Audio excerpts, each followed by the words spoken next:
ಉಳ್ಳವರು ಕಟ್ಟಿಸಿದ ಆಲಯದಲ್ಲಿ ತಮ್ಮ ಹೊಟ್ಟೆ ಹೊರೆಯುವ ಪುರೋಹಿತ ಶಾಖಗಳು ಎಷ್ಟು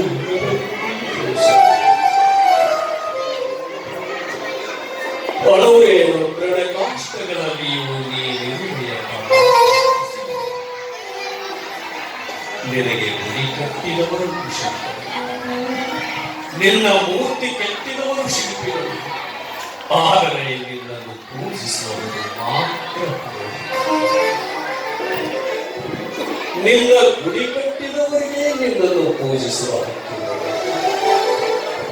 ನಿನ್ನ ಮೂರ್ತಿ ಕೆತ್ತಿದವರಿಗೆ ನಿನ್ನನ್ನು ಸ್ಪರ್ಶಿಸುವ ಭಾಗ್ಯವಿಲ್ಲ.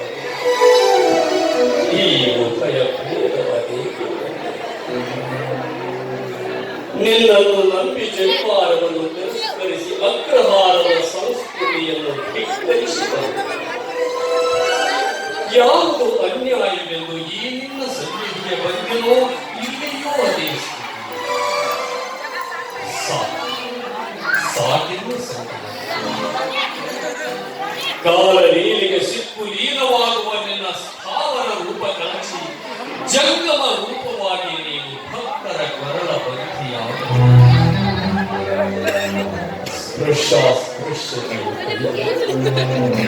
ಉಚ್ಚ ನೀಚವೆಂಬ ಜಾತಿ ಸಂಕುಲ ವರ್ಣ ಸಂಕರವಾಗದೆ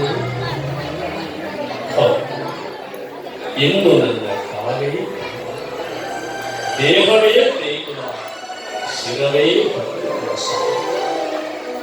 ನನ್ನ ಆತ್ಮವೇ ಆ ಅಗಮ್ಯ ಗೋಚರ ಪ್ರತಿಮಲಿಂಗನ ಪೂಜಾ ಹೇ ಕೂಡಲ ಸ್ಥಾವರ ಕರಿಗುರುತು ಜಂಗಮ ಸ್ಥಾವರ ಕರಿಗುರುತು ಜಂಗಮ ಸ್ಥಾವರ ಕರಿಗುರುತು ಜಂಗಮ ಇಲ್ಲೇ ಹಿಂದಿನಿಂದ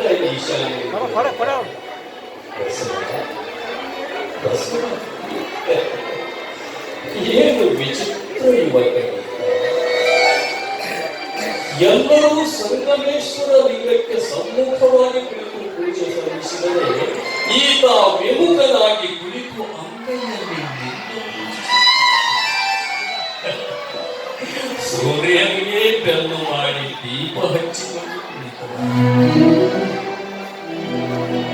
ಹೊರಗೆ ಪೂಜಿಸಿ ಫಲವೇನಯ್ಯ ಒಳಗೆ ಶುದ್ಧವಾದ ಒಳಗೆ ಶುದ್ಧವಾದ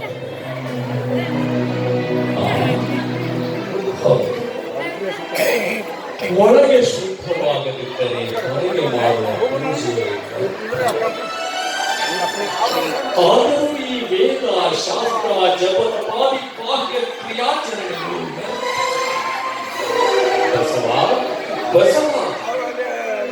ಇಲ್ಲಿ ಬಸವಣ್ಣವರು ಎದ್ದು ಗುರುಗಳಿಗೆ ನಮಸ್ಕಾರ ಮಾಡ್ತಾರೆ. ವಿದ್ಯಾಗುರುಗಳಾದ ಈಶಾನ್ಯ ಮುನಿಗಳಿಗೆ ಗುರು ವೇದವ ಓದಿದರೇನು, ಶಾಸ್ತ್ರವ ಕೇಳಿದರೆ, ಜಪವ ಮಾಡಿದರೇನು, ಏನು ಮಾಡಿದರೇನು ನಿಮ್ಮ ಕೂಡಲ ಸಂಗಮ ದೇವನ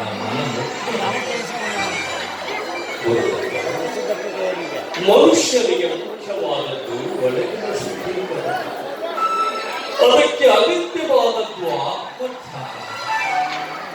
ಆತ್ಮವನ್ನೇ ಲಿಂಗವೆಂದು ಭಾವಿಸಿ ಅದರ ಕುರುಹಾದ ಈ ಇಷ್ಟಲಿಂಗ ಪೂಜಿಸಬೇಕು. ದೀನರು ಹೀನರು ಜೋಗಿ ಜಂಗಮರಿಗೆ ನಿಲುಕದ ಆ ಸ್ಥಾವರ ಸಂಖ್ಯೆಯಲ್ಲಿ ನಿಂತರು ಈ ಜಂಗಮ ಸಂಖ್ಯೆಯ ಅಗತ್ಯವಾಗಿದೆ. ಆತ್ಮವನ್ನೇ ಲಿಂಗವೆಂದು ಭಾವಿಸಿದ ಬಳಿಕ ಅದರ ಕುರುಹಾದ ಈ ಇಷ್ಟಲಿಂಗದ ಪೂಜೆ ಮತ್ತೆ ಕೆಲಸವಾಗಿದೆ. ಪ್ರಶ್ನೆ ಮಾಡ್ತಾರೆ ಆಗ ಬಸವಣ್ಣ ಹೇಳ್ತಾರೆ, ಗುರುದೇವ, ನಿರಾಕಾರವಾಗಿರುವ ಆತ್ಮದ ಶುದ್ಧಿಗೆ ಅದರ ಸಾಕಾರ ರೂಪವಾದ ಈ ಗುರು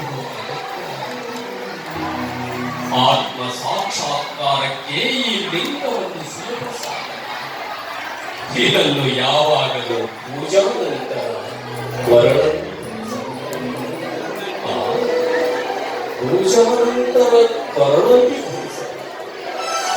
ಹಾಗಾದರೆ ಇದು ಜನಿವಾರದ ಇನ್ನೊಂದು ರೂಪ ಅಲ್ಲ. ಕೊರಳಲ್ಲಿ ಧರಿಸಿದ ಮಾತ್ರಕ್ಕೆ ಎರಡು ಒಂದೇ ಅಲ್ಲ.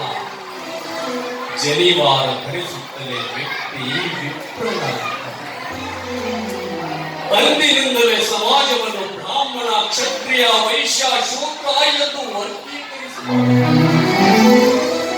ಆದರೆ ಈ ಲಿಂಗ ಪುರೋಹಿತರು ಸೃಷ್ಟಿಸಿರುವ ವರ್ಣ ಭೇದವನ್ನು ಅಳಿಸಿ ಜನಿವಾರ ಸಮಾಜವನ್ನು ವರ್ಗೀಕರಿಸಿದರೆ ಇಷ್ಟಲಿಂಗ ಒಂದುಗೂಡಿಸುತ್ತದೆ.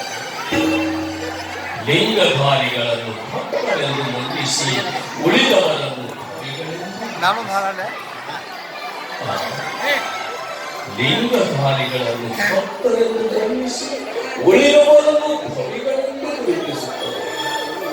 ಹಾಗಾದರೆ ಜನಿವಾರ 4 ವರ್ಗಗಳನ್ನು ಮಾಡಿದರೆ ಈ ನಿನ್ನ ಇಷ್ಟಲಿಂಗ 2 ವರ್ಗಗಳನ್ನು ಮಾಡಿದಂತಾಯಿತಲ್ಲ.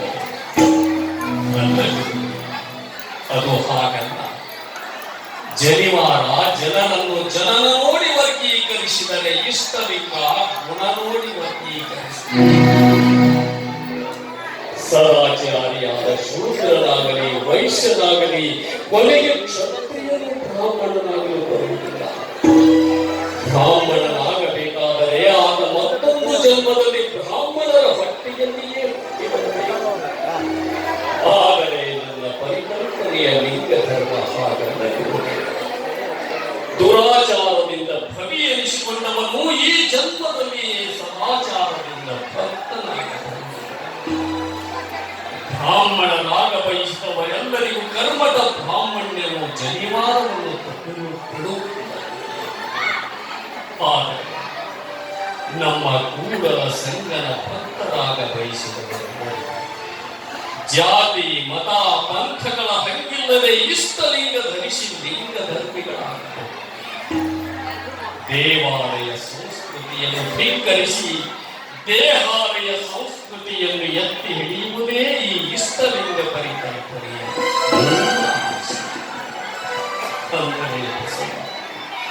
ಇಷ್ಟೊಂದು ಭವ್ಯವಾದ ದೇಗುಲ, ಒಳಗೆ ಸುಂದರವಾದ ವಿಗ್ರಹಗಳು, ಅವುಗಳನ್ನು ಪೂಜಿಸಿ ದೈವಿ ಕೃಪೆಯನ್ನು ಭಕ್ತರಿಗೂ ತಲುಪಿಸುವ ಪುರೋಹಿತರು ಇರುವಾಗ ನಿರ್ನಿಷ್ಠದ ಈ ಇಷ್ಟಲಿಂಗದ ಅಗತ್ಯವಾದದು ಏನು? ಗುರುದೇವ, ಪುರೋಹಿತರ ಗತಿ ಮುಷ್ಟಿಯಿಂದ ಭಗವಂತನನ್ನು ಬಿಡುಗಡೆಗೊಳಿಸುವುದೇ ಈ ಇಷ್ಟಲಿಂಗ ಪರಿಕಲ್ಪನೆ.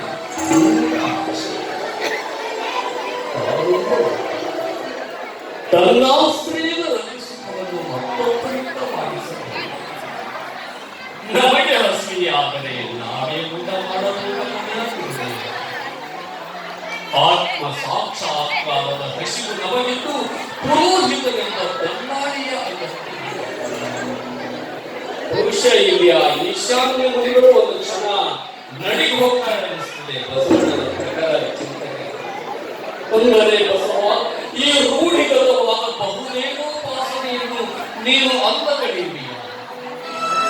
ಪರಮ ಪತಿಯೊಂದಿಗೆ ಗಂಡನೊಪ್ಪಗುವುದಿಲ್ಲ. ನಂಬಿದ ಭಕ್ತನಿಗೆ ದೇವರೊಬ್ಬ. ಅನ್ಯ ದೈವ ಕಲಿಸಿದರೆ ಕಿವಿ ಮೂಗು ಕೊಯ್ಯುವನು ನಮ್ಮ ಕೂಡಲ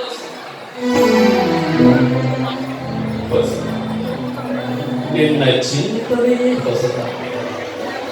ಸಾಗಲಿ ಈ ನಿನ್ನ ಪ್ರಾಯಸದ ಕಲ್ಪನೆಯಲ್ಲಿ ಭವಿಷ್ಯತ್ ಕಾಲದ ಭವಿತೋತ್ತಾರವಿದೆ. ನಿನ್ನ ಸಾಧನೆ ಸಿದ್ಧಿ ಈ ಮಾರ್ಗವಾಗಿಯೇ ಸಾಗಲಿ. ಅದಕ್ಕೆ ನನ್ನ ಸಂಪೂರ್ಣ ಗುರುದೇವ, ಪ್ರಾರಬ್ಧ ಕರ್ಮದಂತಿರುವ ಮನುಸ್ಮೃತಿ ಎಂಬ ಪ್ರಾಯದ ಕಸಕ್ಕೆ ಲೋಕ ಸಮ್ಮತವಾದ ಶರಣ ಸಂಸ್ಕೃತಿಯ ಬೀಜ ಸಮತೆ ಸುಜ್ಞಾನದ ಬೆಳೆ ತೆಗೆಯಬೇಕಾಗಿದೆ. ಇದೇ ಈ ಲಿಂಗ ಪೂಜೆ ಲಿಂಗ ಧಾರಣೆಯಲ್ಲಿ ನಾವು ಕಂಡುಕೊಂಡ ಶರಣು ಗುರುದೇವ, ಶರಣು ಶರಣು ಶರಣು ಶರಣು.